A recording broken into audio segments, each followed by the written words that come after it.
नमस्कार, मैं लखन सालवी और आप देख रहे हैं डेली राजस्थान। गोगुंदा शिविर में पहुंचे विशेष योग्यजन आयुक्त, दिव्यांगजनों की सुनवाई कर दिए निर्देश। विशेष योग्यजन आयुक्त आपके द्वार अभियान के तहत शुक्रवार को विशेष योग्यजन आयुक्तालय के आयुक्त उमा शंकर शर्मा गोगुंदा पहुंचे। यहां राजीव गांधी सेवा केंद्र में आयोजित उपखंड स्तरीय सुनवाई कार्यक्रम में भाग लेकर उन्होंने दिव्यांगजनों की समस्याओं को सुना।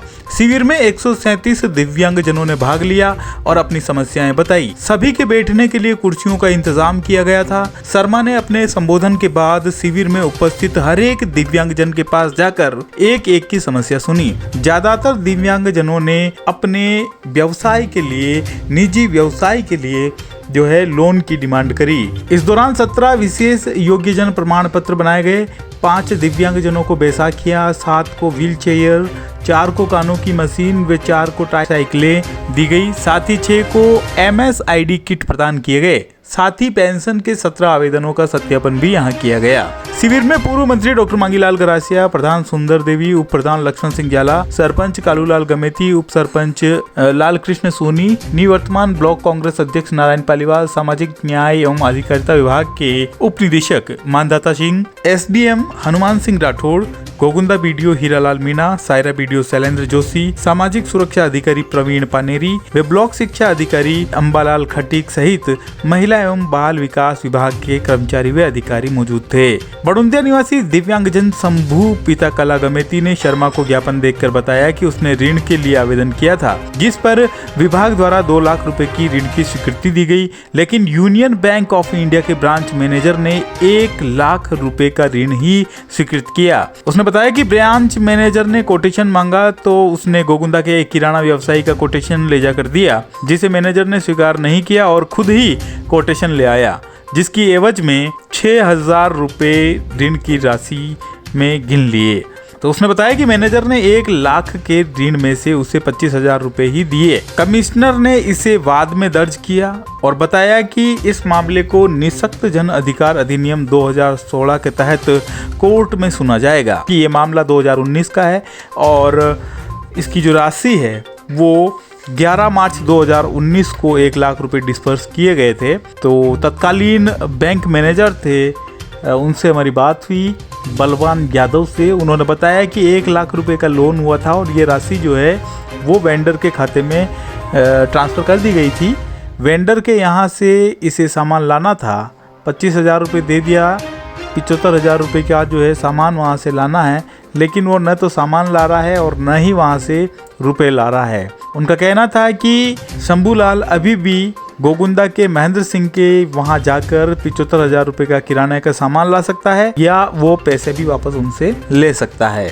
हालांकि ये बड़ा ही गालमेल वाला मामला है। अब इसका क्या परिणाम आएगा ये तो कोर्ट में सुनवाई के बाद ही पता चलेगा। इधर बड़ुंदिया निवासी दिव्यांग राम सिंह पिता कालू सिंह ने आयुक्त को बताया कि अडानी कैपिटल नाम की कंपनी के व्यक्ति ने उसके साथ धोखाधड़ी कर दी है। उसने बताया कि कंपनी के व्यक्ति ने उसे 5 साल का 5 लाख रुपए का लोन ऑफर किया था, जिसका कुल ब्याज 1.5 लाख रुपए और मासिक किस्त 10,800 रुपए बताई थी, लेकिन लोन लिया तो उसे 4,73,000 रुपए ही दिए और मासिक किस्त 11,406 रुपए में आने लगी। वो 8 किस्तें जमा करवा चुका है। उसने बताया कि 1.5 लाख जो ब्याज होना था वो ब्याज 2 लाख रुपए तक जा रहा है। उसने कहा कि उसे भरोसे में रखकर उसके साथ में ये धोखाधड़ी की गई है। आयुक्त ने सुनवाई करने के बाद इस मामले को भी न्यायालय में प्रार्थना पत्र पर लिया और उन्होंने कहा कि इसकी सुनवाई जयपुर में होगी। 7 संभाग, 33 जिले और 392 जो है तहसीलें जहां आप जाना चाह रहे हैं, कहां तक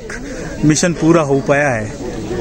देखिए, हमने इसकी शुरुआत बीकानेर संभाग से की थी। बीकानेर संभाग के 4 जिलों को 36 तहसील पर सुनवाई पूर्ण हो चुकी है और उसी क्रम में फिर हम आगे चलते द्वितीय चरण उदयपुर संभाग के अंदर हम लोगों ने सुनवाई प्रारंभ की और द्वितीय चरण के अंदर सुनवाई करने के समय जो 4 जिले हैं उसमें सुनवाई हमारी पूर्ण हो चुकी है और उदयपुर के अंदर जिले के अंदर जो हमारी 18 तहसील है उसके अंदर से 10 तहसीलों पर अभी तक सुनवाई कर सके। कुल अभी 89 यह तहसील है आज और इसमें सुनवाई चल रही है लगातार। इसमें विशेष योग्यजन आ रहे हैं बड़ी संख्या में, अपनी समस्याएं बता रहे हैं, उनका समाधान मौके पे हो रहा है और इस प्रकार ये कार्यक्रम चलाया जा रहा है। शिविर कई लगते रहे हैं, हर साल शिविर लगते हैं। इस शिविर में विशेष क्या है, क्या तैयारी है आपकी? देखिए, विशेष तो आप समझ पा रहे हैं कि विशेष योग्यजनों के लिए लगा है। आज से पहले कभी मैं तो राजस्थान के नहीं पूरे भारत में कहूँगा कि कभी विशेष योग्यजनों के लिए इस प्रकार सुनवाई शिविर का आयोजन कभी सरकार के स्तर पर नहीं किया गया है। तो माननीय मुख्यमंत्री अशोक गहलोत जी की प्रेरणा से आज राजस्थान सरकार विशेष योग्यजनों के लिए तहसील स्तर पर, जिला, संभाग या राज्य स्तर पर नहीं, तहसील स्तर पर जाकर विशेष योग्यजनों के लिए शिविर लगा रही है, जिससे आपको इससे सरकार की संवेदनशीलता का भी पता चलता है। और साथ ही शिविर के अंदर सभी विभाग जहाँ से विशेष योग्यजनों के अधिकांश काम रहते हैं वे सब यहाँ मौके पे ही रहते हैं और तुरंत प्रभाव से उनका समाधान होता है। और किसी भी विशेष योग्यजन को अपने स्थान से खड़ा होकर नहीं आना है, वे अपने स्थान पे बैठे रहते हैं, वहीं पे विभाग के सदस्य और प्रतिनिधि सब मिलकर वहाँ जाते हैं, उनसे मिलते हैं और समस्याओं का समाधान भी वहीं उनके स्थान पर ही करते हैं। मोटे तौर पर किस तरह की समस्याएं सामने आ रही है जिनका समाधान आप हाथों हाथ भी करवा पाए हैं? देखिए, जैसे पेंशन के तहत किसी का सत्यापन अगर रुका हुआ है तो पेंशन सत्यापन हो जाता है, मित्र की सुविधा है यहाँ पर। प्रमाण पत्र कभी किसी के नहीं बने, विशेष योग्यजन के ठाऊंगा प्रमाण पत्र बना देते हैं मौके पर ही, और जो बन पाएँ। और साथ ही लोन की जो समस्याएं आती हैं तो लोन के लिए जो मुख्यमंत्री स्वरोजगार योजना के तहत राजस्थान सरकार द्वारा यदि आप 1 लाख का लोन लेते हैं तो 50,000 रुपये की उसमें सब्सिडी भी दी जाती है, तो वह भी समस्याएं आती हैं तो ये मौके पे की जाती हैं। और कुछ न्यायालय राज्य आयत विशेष योग्यजन के संदर्भ में भी कुछ हमारे को यहाँ परिवाद भी मिलते हैं, जिसके तहत उसको न्यायालय में भी कंसिडर करके उनको न्याय भी दिलाया जाता है। तो इस शिविर का फॉलोअप कैसे है, वापस आगे क्या करने वाले हैं आप? देखिए, फॉलोअप जो हमारी पूरी टीम काम करती है, जो हर विशेष योग्य में जाती है, उनका नाम, नंबर, उनकी समस्या वह लिखती है और ठीक 15 से 20 दिन बाद हम प्रत्येक विशेष योग्यजन जो तहसील स्तर पर हमें जो हमारे पास रहते हैं उनसे हम फ़ोन पे बात करते हैं, जयपुर हमारे आयुक्तालय विशेष योग्यजन से, और उनसे पूछा जाता है कि समस्या का निवारण हुआ या नहीं हुआ।